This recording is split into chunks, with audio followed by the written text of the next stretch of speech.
What's up, everybody? I am Pam Reddy, and thank you so much for choosing me today. I could not let Feb go by, the month of love. I could not let it go by without covering the Oscar Pistorius case. Now, this case was basically South Africa's trial of the century. This case was very unique in that it involved one of the world's best athletes, Oscar Pistorius. And what was also big about this case was the fact that it was televised, so you could tune into the trial from beginning to end. What is crazy about this case is how you are left dealing with two extremes, where the 1 year he was known as South Africa's golden boy, being the first amputee to compete against able-bodied athletes, to having the following year where he is now a convicted murderer. Did he kill her on purpose? Was this premeditated, or was this honestly a mistake? But without going any further, let's just dig right in. Oscar was born Oscar Leonard Carl Pistorius. He was born on the 22nd of November 1986. He is from Sandton in Johannesburg, South Africa. He is son to parents Henk and Sheila Pistorius, and he is one of 3 siblings. He is the middle child. He has a sister named Amy and a brother named Carl. Unfortunately, Oscar's parents divorced when he was just 6 years old, and he was also born with a condition where he did not have a fibula, and fibula is a type of bone in your leg. And his parents were faced with a very hard decision to amputate both his legs at 11 months. It was just before he could turn a year old, and the reason for that, as advised by their doctors at the time, was this was the best solution to avoid further problems with his legs. So they had his legs amputated.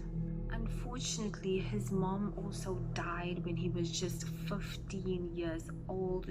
So they had lived with their mom, after the divorce, and then she died when he was 15, and then he ended up living with his grandmother. And despite being handicapped, Oscar loved sports. That did not stop him from trying out sports at school. And he also started sprinting to rehabilitate a knee injury from another sport that he had been doing. I think it was cricket. In January 2004, he competed in his first ever 100-meter race in 2004. In the 2004 Athens Paralympics, he won a gold medal. And of course, with the fame, there always has to be a portion of controversy. They were doubting his blades, and it was said that this gives him an unfair advantage. And as we all know, Oscar was nicknamed or dubbed the Blade Runner. Then comes the year 2012, where he qualified to compete in the London Olympics, and he became the first amputee to compete against able-bodied athletes. And this was also Oscar's dream come true, as he participated in a 400-meter race. However, it all came crashing down the very next year. In 2013, Oscar's girlfriend, Reeva Steenkamp, was found dead in his home. On Valentine's Day, the 14th of Feb 2013.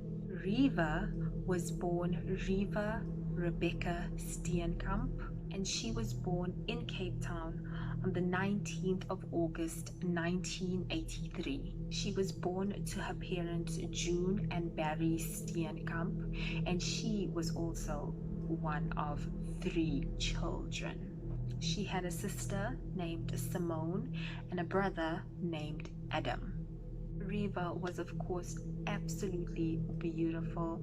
She was beauty with a brain. She was a law graduate who studied in the University of Port Elizabeth, and she was also a model for FHM. She had specifically moved to Johannesburg to pursue this modeling career. And on top of being a cover girl for FHM, she also ended up being an ambassador for mainstream advertisements. She became the first face of Avon Cosmetics. By the early 2000s, she was sought after. She did not just model, she was also working as a paralegal in 2011, and she also applied for the bar in 2011, which I think is so impressive. In 2012, she had featured on a few TV shows like the BBC show called Baking Made Easy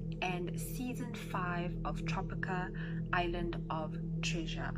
Hi, my name is Reeva and I'm a celebrity contestant on Tropica Island of Treasure 5. Tropica Island of Treasure aired on the 16th of Feb 2013, just 2 days after her death. She didn't even get to see herself on the show. Reeva loved horseback riding, but unfortunately she had met into an accident. She had to be bedridden for months and had to relearn how to walk. Then comes November of 2012, where she met Oscar Pistorius at a car event, and they had only dated for 3 months. 3 months. She was found dead in Oscar's home. The story starts the day before Valentine's Day in 2013. Now in Joburg, Reeva had a best friend by the name of Gina Myers. So Reeva lived with Gina's family, and Gina also had a sister. So Gina's dad treated Reeva like a daughter, and he had a rule that if the girls are not coming home or are sleeping over somewhere, they had to let him know of their plans. They had to send a text message, call him, and let him know that they are not going to be coming home that particular night. So this is what Reeva did the day before Valentine's Day. She had sent a text message to Gina's dad explaining that it's just too far to drive, so she will be sleeping over at Oscar's house. And Gina's dad said that this was around 10 p.m., 10:30 p.m. Just 5 hours later, at around 3 a.m., she was shot dead by Oscar in his home. But there's lots to the story, so we are going to start with Oscar's statement as to what has happened. According to Oscar, they had spent the 13th of Feb 2013 apart. So Reeva was at her friends and Oscar was at his friends, and then later they would meet up at Oscar's place to just chill and have a night in.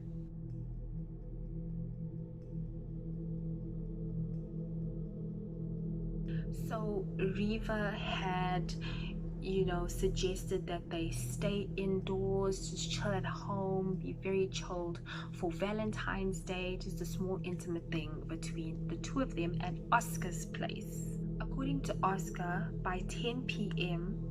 they were in the bedroom, and Reeva, was doing yoga exercises while Oscar was in bed watching TV. Then in his statement, after detailing that she was doing yoga and he was watching TV, he just randomly, or well, I found it rather random, that he emphasized of how happy they were and how in love they were, which I thought, like, the way he phrased it, it's like, okay, Oscar, we're not arguing with you. It's like he's trying to really put it out there that there's no way this would be a premeditated murder. I could be reaching, I could be over analyzing, but it was just there's just something about the way he just slipped that in there, that, oh, by the way, we were in love and we were very happy. But anyway, moving on. Then after Reeva's exercises, they went into bed. Then he goes on, after mentioning that they went into bed, his statement goes on to say that, crime is a big thing, blah, blah, blah, blah, and that he keeps his 9mm parabellum gun under his bed. Then fast forward to the early hours of the 14th of February 2013. He woke up. It was hot in Feb. We are currently in Feb at the moment, and it's just hot, right?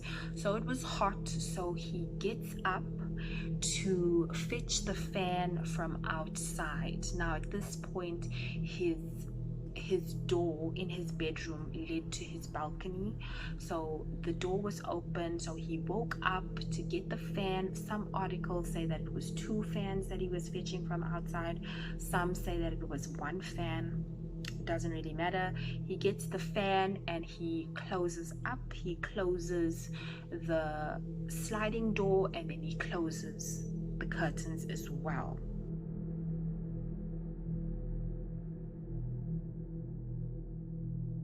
At that moment, he grabbed his pistol. So he went to his bed, he grabbed his 9mm parabellum pistol, and he walks towards his bathroom. Now his bathroom is in such a way that you enter, and it is the bathroom with the shower, bathtub, or whatever the case is, and the toilet is not out in the open. The toilet is in a cubicle. Now it was pitch black. He didn't put on any lights. He goes towards the sound that he heard when he notices that the window was open and the toilet cubicle door was closed. So because the window was open and the toilet door was closed, he thought, okay, the intruder is in the toilet cubicle. And at this point, yes, he had his gun, but he had not put on his prosthetic legs. According to his statement, okay, fine, he got his gun. He is in the bathroom. The door is locked to the toilet. So he fires 4 shots at the door, and then he screams and shouts at the intruder something to the effect of, "Get the F out of my house." After he has shot, he called out for Reeva to call the police. But then the problem is there was no response from Reeva. He backed up, facing the toilets, facing the bathroom, backing up to go back to the bedroom for Reeva. And it was only at this point that he realized that Reeva was not in the bedroom or in the bed. Then it dawned on him that, oh my gosh, he probably shot 4 times at Reeva in the toilet cubicle. So from Reeva, the door's locked. He runs back to the bedroom, opens the door to the balcony, screams for help. From the balcony, he runs to get his prosthetic legs to put them on to try and kick the door down, but that doesn't work.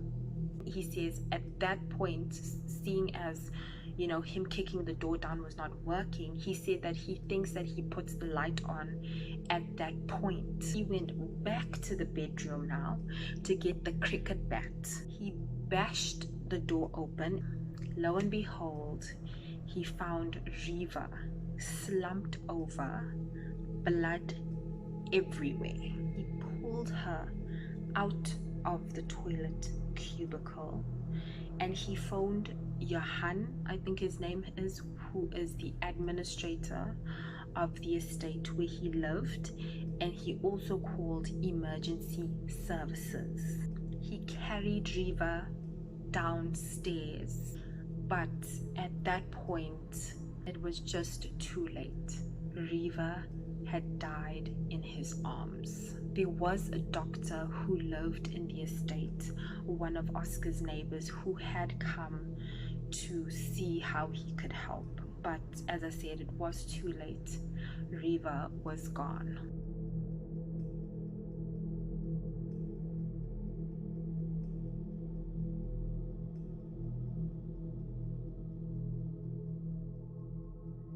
What just guts me was that Reeva was meant to speak at a school on Valentine's Day, speaking about abuse and not staying in an unhealthy relationship.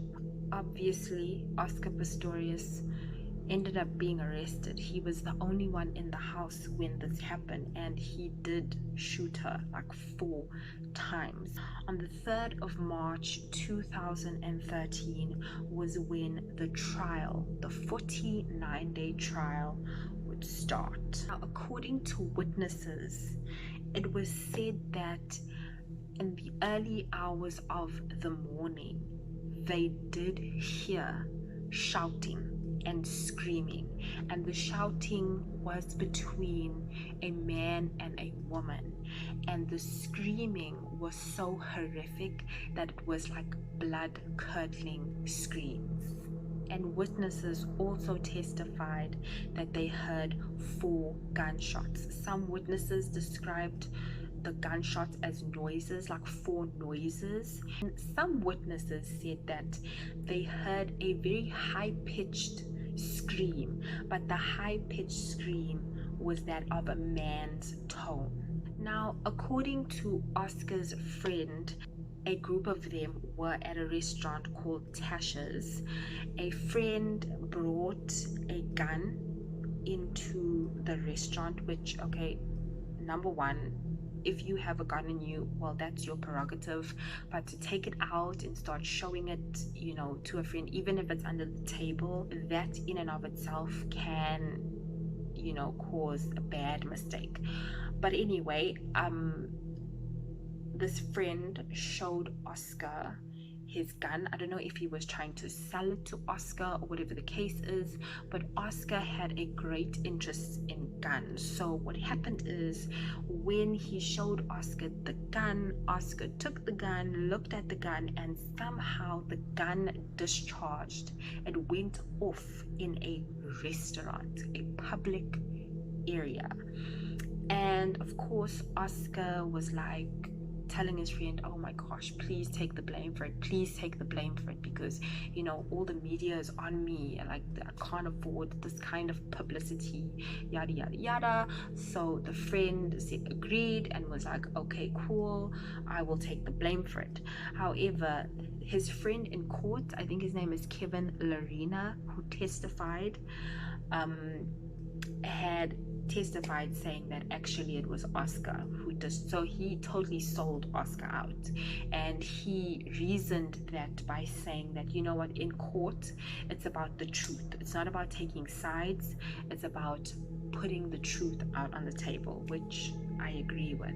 Oscar was also faced with charges because in another gun incident, he shot out of a car sunroof.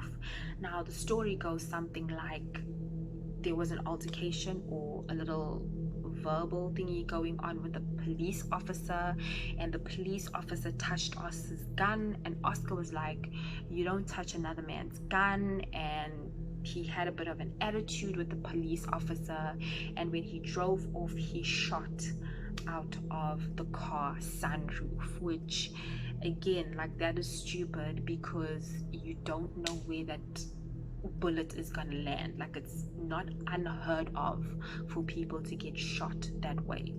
When it comes to Oscar's statement, like, there's something that is not gelling. Now, the witnesses who testified that they heard shouts, between a man and the woman, contradicts what Oscar said in a statement, that they were asleep or getting into bed by 10 p.m. Oscar was no stranger to guns, okay? His mom owned one when they lived together without his dad, so he was used to having guns around, which is fine. Like, it's your prerogative as long as it's licensed. And it is said that he had a wish list. He wanted to have like 6 guns that he was after, but I think you are only allowed to have, like, legally you're only allowed to have 4 licenses, and they can't be like these big AK-47 type guns. It has to be like pistols, these small guns. Back to his statement. So he said that, okay, they got into bed, and then he woke up in the early hours of the morning to close up and get the fan from outside, and at that point he heard a noise coming from the bathroom. What is crazy to me is how fast he assumed and jumped to conclusion that it was an intruder. Like, if you know that you are with someone at home, if I am with someone at home and I hear a noise coming from the bathroom, if I were in Oscar's situation, I would think that the natural response would be to look for your loved one. Like, at that point, he could have been like, Reeva, is that you? Are you in the bathroom? How does he just jump to the conclusion that it must be an intruder? And then he says that he walks. Now it's pitch dark, remember, he didn't put any lights on. It's the early hours of the morning, and he goes to his bed to get his gun from underneath his pillow, okay? So at that point, he doesn't even bother to feel for Reeva on the bed, because if you feel that you are genuinely fearful that there is an intruder in your house, wouldn't your first reaction be to look for your loved one? Like, at that point where he went for his gun, he could have tapped on the bed for Reeva, get up, I think there's somebody in the house. I feel like this entire statement, his reaction to what he believed was the case in the house, was very unnatural. But of course, I do understand people react differently, people handle situations differently, but for crying out loud, there was someone in the house with him. It's a different story if he's telling the testimony of the night and he was alone in the house. Then I can believe your story that, oh my gosh, you were at home, you heard a sound coming from the bathroom, and you thought that it was an intruder. That makes more sense because you are alone in the house. But this man had his girlfriend over. If there is a noise coming from anywhere in your house, chances are it's probably the other person in your house making that noise. That is why your first move, if you feel that you are in danger, is to make sure that you find your loved ones, especially if you are going to get a gun. You don't go and fire 4 shots and then look for your loved ones after. He didn't know where Reeva was. How do you just shoot in the dark, not knowing for sure, 100% sure where Reeva was? It just makes no sense. Now, according to the police captain, Chris Mangena, who was on the case, 3 bullets had hit Reeva and 1 bullet ricocheted. It was explained by police captain Chris Mangena that by the way that Reeva had been shot, it was as if she was standing facing the door. Now, the prosecution argued that this was premeditated, that the witnesses are truthful in saying that there was an altercation which resulted in gunshots being fired and Reeva eventually being killed, and that Oscar Pistorius was not telling what really happened that night. Now, according to forensic reports and all of that kind of stuff, 1 bullet hit her on her hip, on her right hip, which obviously caused her to fall back, falling onto the magazine rack that was in the toilet cubicle. And police officer Mangena explained that if she had fallen right flat onto the floor, then the bullets would have probably missed her thereafter.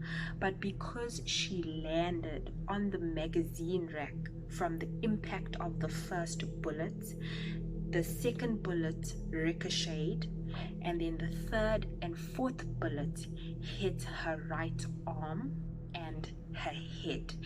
And I think they said that her hand had also been hit by either the fourth bullet, third or fourth bullet, which would have hit her head, and she was in a defense mode, so trying to hide from whatever was on the other side of the door, which indicates that the couple were probably having an altercation, and she took herself to the bathroom just to get some space because she wasn't responding to Oscar where he shouted. That probably set him off in a rage, and he shot 4 times. Now, what is incredibly interesting about the gun situation, so it was said that the bullet was described to be an expanding bullet. So what this bullet does is that when shot, it pierces the target and expands into 6 talons. Now, I believe that the bullet is called a black talon bullet. So it expands into 6 sharp talons that pierce into organs, and this bullet was specifically created to cause maximum damage.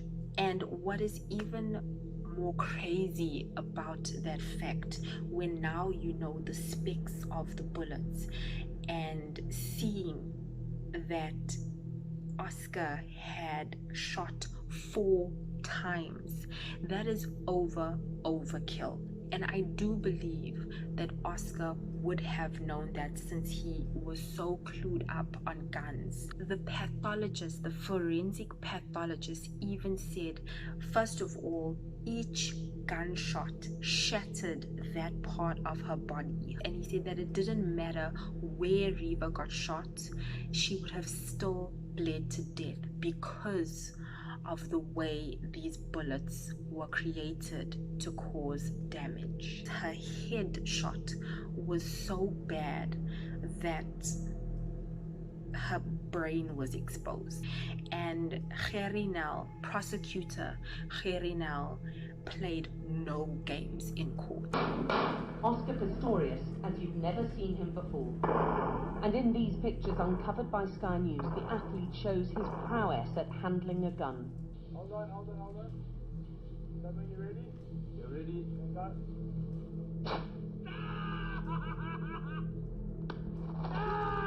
Screams of delight, but listen to the voice of a man who sounds very much like Oscar Pistorius.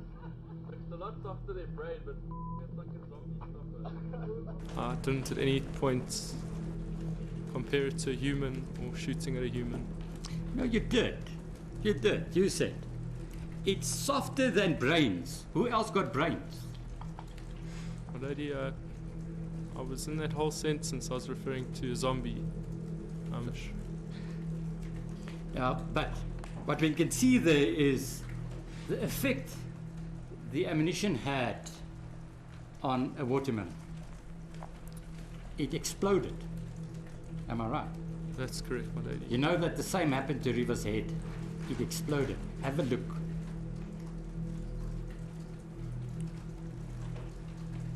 I'm going to show you, Mr. Pistorius. It had the exact same effect, the bullet that went into her head. My lady, I was there that night. That's it. Have a look there, mister. I know you don't want to because you don't want to take responsibility, but it's time that you look at it. Take responsibility for what you've done, Mr. Pistorius. My lady, I've taken responsibility by me waiting and not wanting to live my life, but waiting for my time on this stand to tell my story for the respect of Reeva and for myself. I've taken responsibility, but I will not look at a picture where I'm tormented by what I saw and felt that night. As I picked Reeva up, my fingers touched her head. I remember. I don't have to look at a picture. I was there. It's the same thing as the watermelon. You had it now in practice, mister. It's softer than brains. Another thing that just wrecks my brain about Oscar's statement is the fact that he also explains the fact that now his bathroom window is high, and he explains that there was construction being done at his place, therefore there were ladders left outside, and he reasoned that the only way the intruder would have come in was to use the ladder that would have been left outside. And the intruder came in, and because the toilet cubicle door was locked, he figured that the intruder was in the toilet cubicle. Now let's back that up. I don't know about you, but if I am an intruder, first of all, I'm not climbing anywhere. Okay, as an intruder, and from the movies that we watch and the cases that we hear of, they will choose the easiest way in and out. There is no time to be climbing ladders, and there is no intruder who will do all of that work, climbing up, coming into your bathroom window to lock themselves in the bathroom. If an intruder is intruding, they are coming in guns blazing. That intruder will have their own weapons in case of any interferences that may occur in the house. So there is no way I am believing Oscar when he says that the intruder locked himself in the bathroom. No way. And what the defense did in court was to make Oscar look as vulnerable as possible. But my thing is, if you genuinely feel there is an intruder in your house, I would think that at that moment when he is getting his gun, first of all, feel for Reeva. Find Reeva. Reeva, where are you? I think there's an intruder. And even though witnesses heard shouting and screaming, maybe they were arguing, the minute you feel that you are in danger, all the arguing goes out the window and you become a team to try and fight against this intruder and make it out of there alive. Why would you walk towards danger in a vulnerable state?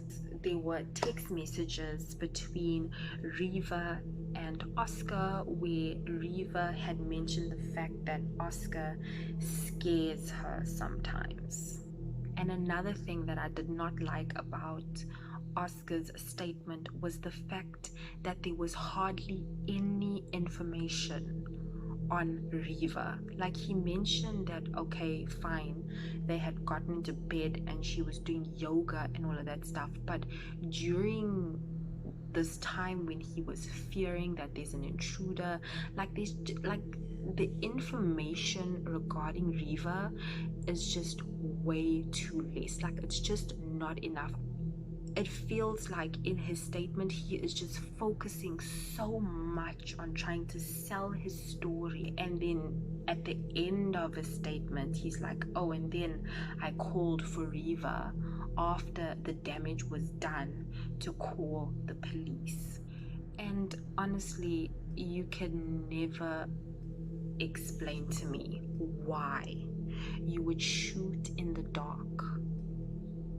Why? I get it, you feel there's an intruder, you want to keep the lights off so that the intruder doesn't have an upper hand in any way. I get it, but how do you shoot when you're not 100% sure where your loved one is? I don't get it. Make it make sense, because in that moment I would think that you would stay in communication with each other, but there is just not enough information about where, like, you can't tell me he did not know where Reeva was. The prosecution rejected Oscar's version as a lie. The prosecution also argued that Reeva and Oscar had a very heated argument. Reeva fled to the bathroom to get away from him, and out of a rage, Oscar fired 4 shots. Oscar was also nailed by the prosecution for being overly emotional. And I remember watching this case and he was crying, and for the life of me, I really wanted to believe his story. I really wanted to feel and try and empathize with him, but to be honest, I just couldn't, because his story did not make sense, and he conveniently cried so hard as the questions got tougher and tougher. And I honestly, even then, watching the trial, thought that no, this is a tactic. The defense, of course, made him out to be very vulnerable, and they had him walk without his prosthetic legs. The prosecution were out to prove that he was indeed a murderer. The defense argued that Oscar was also a victim, in that his true sentence was losing the love of his life. The defense also said that jail would not be ideal for Oscar, as he would not get proper care. And because he wouldn't get proper care for his disabilities, they argued that it would make him even more suicidal. Defense also confirmed that they would accept charges for culpable homicide and not murders. But the prosecution was like, hell to the no, this was not a mistake, this was probably premeditated. And they also said to consider the degree of negligence on Oscar's part, because, dude, how do you fire in darkness? And because of his negligence, the prosecution argued that this borderlines murder. The prosecution also said that Oscar is using his disability as an excuse, and the prosecution also noted that Oscar doesn't have to worry about a thing because he will be catered for in jail. On the 21st of October 2014, Oscar had received his verdict and sentencing. To everyone's shock and horror, he was charged with culpable homicide and not murder. He was sentenced to five years in prison and 3 years for discharging a firearm in a public place like a restaurant. And the 5 years and the 3 years were to run concurrently. So basically 5 plus 3 equals 5.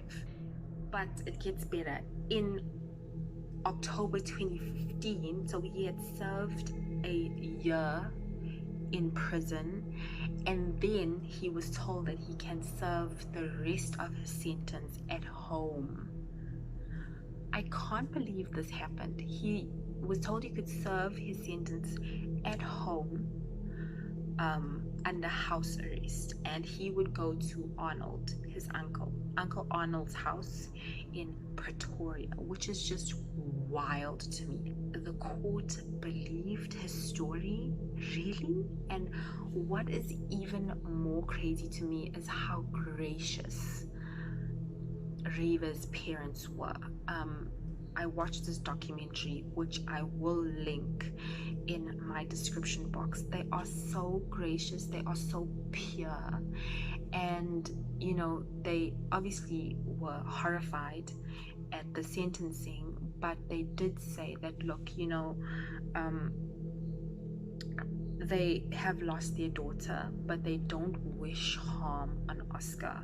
You know, they genuinely wish him the best. And yes, he said he made a mistake, but he made a very, very bad and big mistake, and they genuinely forgive him, even though they will never get Reeva back. And Reeva's dad even went as far as saying that he would love to just have a conversation with Oscar. Nothing bad, not to make him feel bad, but just to get the true story, just to get that closure as to what happened on that night, because they honestly still don't know. We still don't know, because Oscar was the only other person there, and Reeva is not with us, so we'll never get her version of events.